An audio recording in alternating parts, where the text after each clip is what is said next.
علی رسول اللہ قریب آیا، حضور کا طواف کیا، ان کے سر پہ اپنی سب سے بڑی شاخ کو پھیلا دیا، وببعض اوصانها علی منکبی، اور چونکہ میں حضور کے ساتھ ساتھ رہتا تھا، ولقد كنت معه، اس طرح ساتھ رہتا تھا جیسے اونٹنی کا بچہ ماں کے ساتھ رہتا ہے، تو میں دائیں جانب تھا، اس نے کچھ شاخیں میرے اوپر پھیلا دی، اور جب اس قوم نے یہ منظر دیکھا تو قالوا قلوبهم واستكبارا، تکبر و غرور سے کہا فمرھا، اس کو حکم دو کہ یہ آدھا درخت واپس چلا جائے۔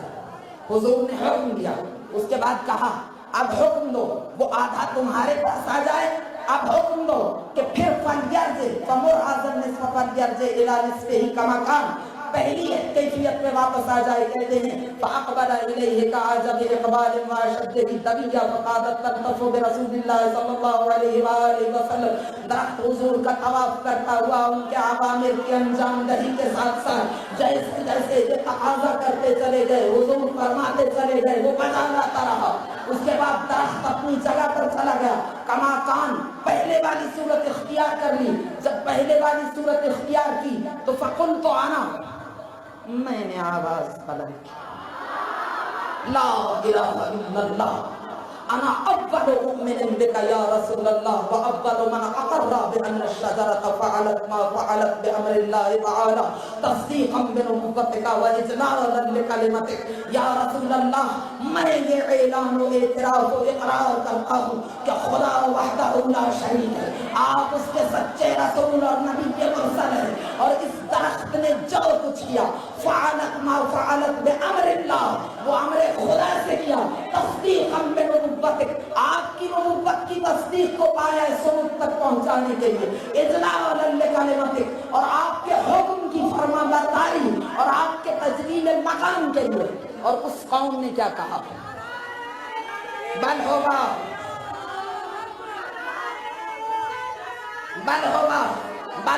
ساحر کذاب عجیب السحر خفیف فی، انہوں نے کہا بلکہ یہ تو ساحر ہے، کذاب ہے، جھوٹا ہے، عجیب عجیب جادو کرتا ہے۔ وَحَلْ يُصَدِّقُكَ فِي أَمْرِكَ إِلَّا مِثْلُ هَذَا، اور تیرے ایسے کی گواہی ایسا ہی دے سکتا ہے۔ یعنوننی، ان کا مقصد میں علی ابن ابی طالب تھا، ہاں، وَإِنِّي لَمِنْ قَوْمٍ لَا تَأْخُذُهُمْ فِي اللَّهِ لَوْمَةٌ لَائِمٍ سِيمَاهُمْ سِيمَ الصِّدِّيقِينَ وَكَلَامُهُمْ كَلَامُ الْأَبْرَارِ عُمَّارُ اللَّيْلِ وَمَنَارُ النَّهَارِ مُتَمَسِّكُونَ بِحَبْلِ الْقُرْآنِ يُحْيُونَ سُنَنَ اللَّهِ وَسُنَنَ رَسُولِهِ لَا يَسْتَكْبِرُونَ وَلَا يَعْلُونَ وَلَا يَقُلُّونَ وَلَا يُفْسِدُونَ قُلُوبُهُمْ فِي الْجَنَانِ وَأَجْسَادُهُمْ فِي الْعَمَلِ۔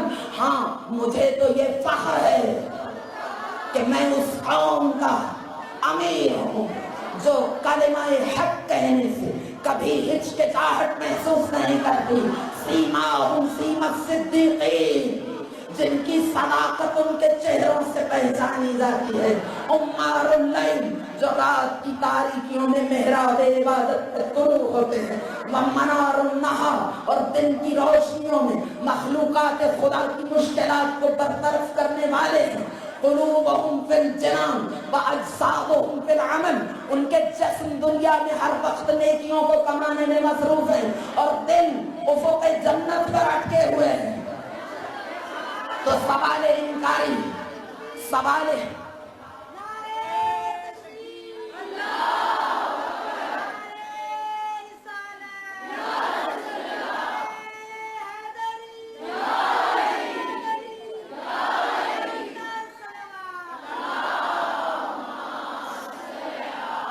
طالب علمانہ سوال کیا ہے؟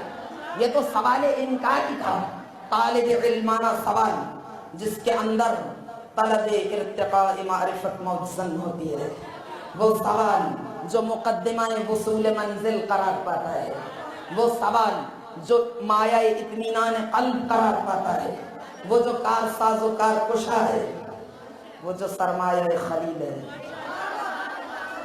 رب ارنی کیف تحیی الموتى قال اولم تؤمن قال بلی ولکن لیطمئن قلبی، پروردگار مجھے دکھلا تو مردوں کو کیسے زندہ کرتا ہے، کیسے جلاتا ہے۔ قال اولم تؤمن، ابراہیم کیا ایمان نہیں رکھتا؟ قال بلی، کیوں نہیں رکھتا؟ ولکن لیطمئن قلبی، پروردگار اطمینان قلب کی منزل درکار ہے۔ وہ سوال جو سرمایہ خلیل ہے، جو سفر معرفت کی تکمیل ہے، وہ سوال جس کے اندر ایک آتش، جو ایک آتش، ایک پیاس، ایک تشنگی کی غمازی کرتا ہے اور بارگاہ کریم سے اپنی سیرابی و شادکامی کے لیے علم کا زمزم رواں کرنے کا تقاضا بن کر سامنے آتا ہے۔ نیت پاک ہو، ارادہ صاف ہو، طالب علم کے سوال و تجسس میں ذہانت و فطانت کی لطافت کی محسوس رو موجود ہو تو کریم کی جانب سے کرم کا چشمہ رواں ہوتا ہے، پھر علم کے بادل جھوم کے برستے ہیں اور کرم کے چشمے رواں ہوتے ہیں۔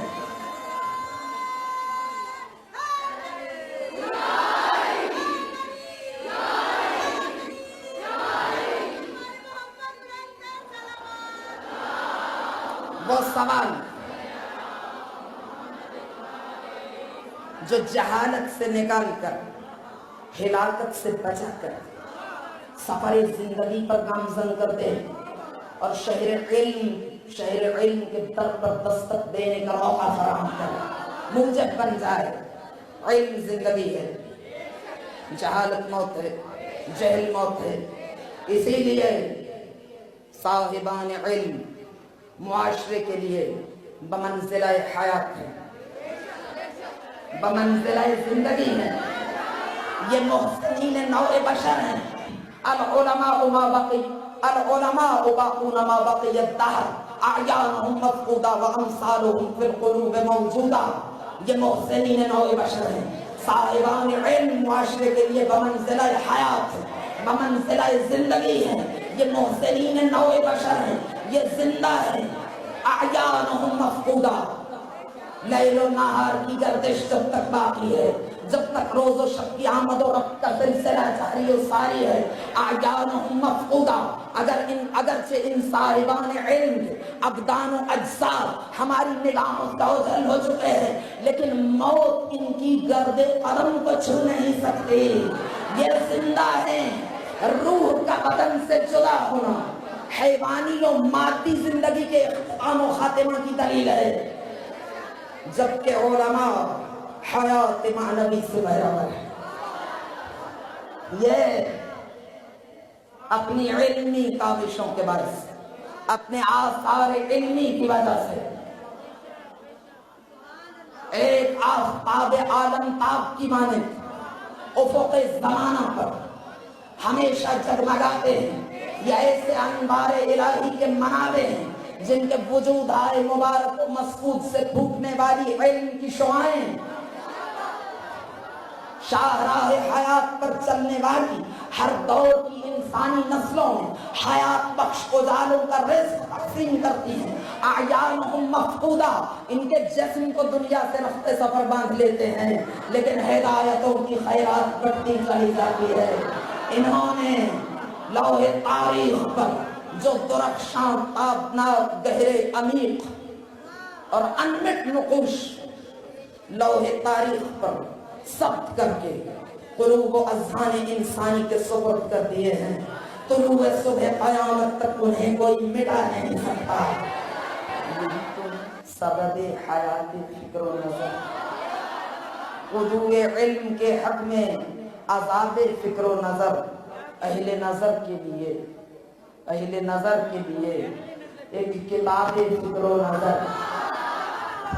وہ کیا جیئیں گے، وہ کیا جیئیں گے جو بھٹکیں سدا سرابوں میں، وہ کیوں مریں گے جو زندہ رہیں ہمیشہ کتابوں میں۔ ایسی حیات جاودانی سے بہرور ہیں یہ علماء کہ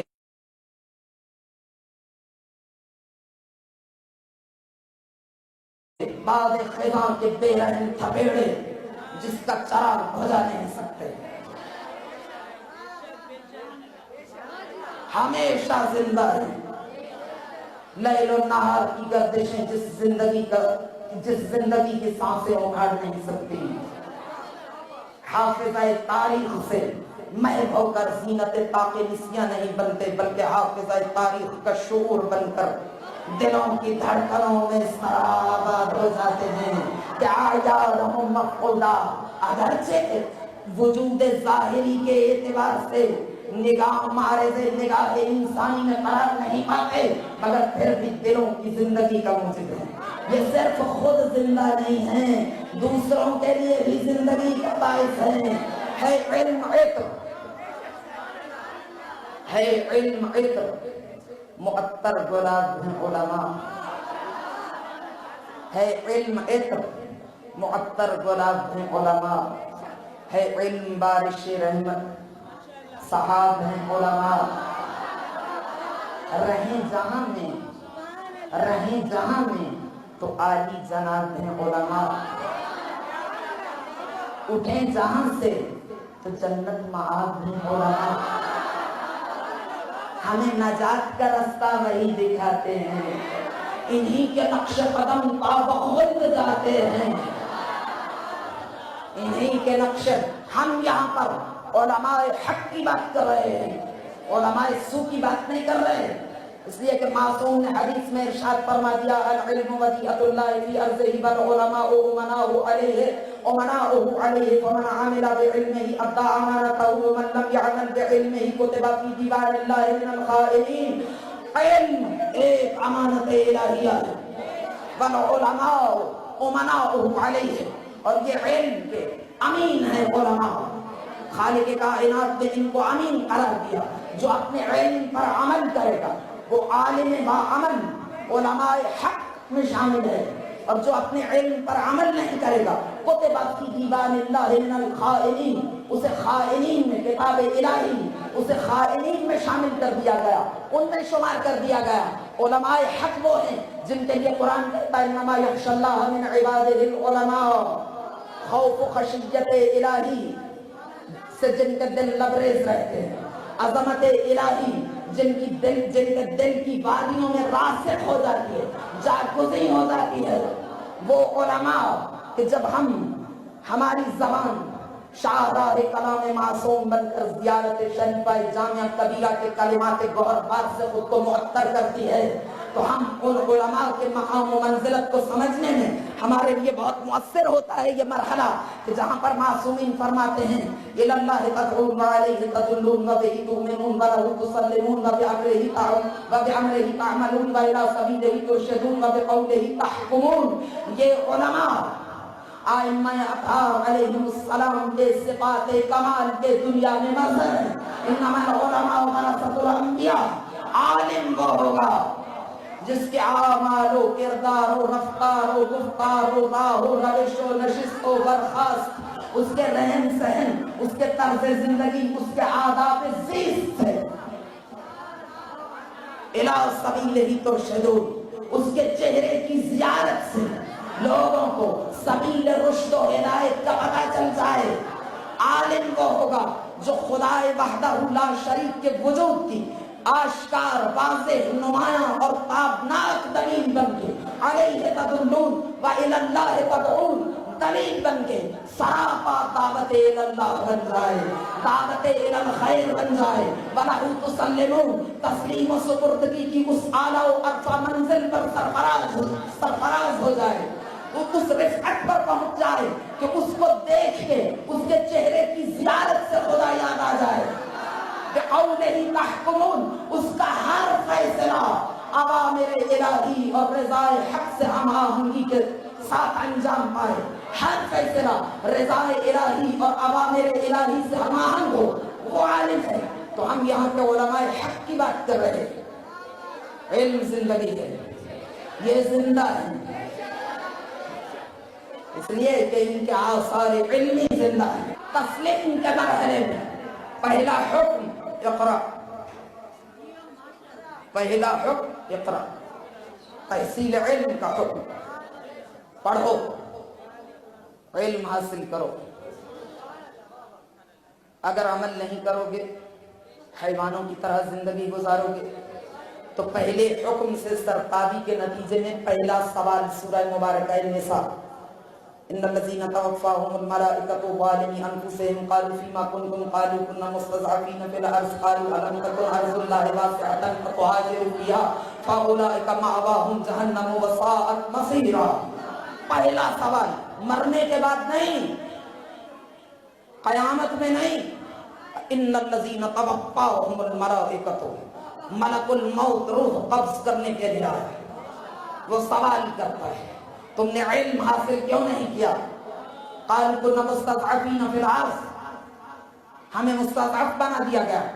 قالوا الم تكن ارض الله واسعة فتهاجروا فيها، کیا تمہیں یہ معلوم نہیں تھا کہ اللہ کی زمین وسیع ہے، ہجرت اختیار کرو. اگر طلب علم میں نکلو تو مہاجر فی سبیل اللہ. ومن يهاجر في سبيل الله يجد في الارض مراغما كثيرا وسعا ومن يخرج من بيته مهاجرا الى الله ورسوله ثم يدركه الموت فقد وقع اجره على الله. اگر طلب علم میں نکلو گے تم مہاجر فی سبیل اللہ، اور اگر علم کی اس تحسین کے راستے میں تگ و دو کرتے ہوئے مر جاؤ یا مار دیے جاؤ. ومن يخرج من بيته مهاجرا الى الله ورسوله ثم يدركه الموت فقد وقع اجره على الله. تو شہید رائے خدا اس لیے کہ ہجرت مرحلہ تسلیم میں زندگی کا ثبوت پیش کر رہی ہے. برطرز اندیشہ سود و زیاں ہے زندگی، برطرز اندیشہ سود و زیاں ہے زندگی. ہے کبھی جان، ہے کبھی جان اور کبھی تسلیم جان ہے زندگی. طلب علم کا یہ حکم بظاہر اتنا شدید، اتنا سخت نظر آنے کے باوجود دائرہ عدالت سے باہر نہیں ہے. اگر جسٹس کا، عدالت کا لحاظ نہ ہوتا تو مستضعف کو معافی نہ ہوتی، چھوٹ نہ ہوتی. علم حاصل کرو، خالق کائنات نے حکم دیا، قرآن نے حکم دیا، علم حاصل کرو. اطلبوا العلم من المہد الی اللحد، مفسر قرآن نے، آقا نامدار نے بیان کیا. علم حاصل کرو کہاں سے کہاں تک؟ مخاطب ذات حق قرار پانے کے لیے.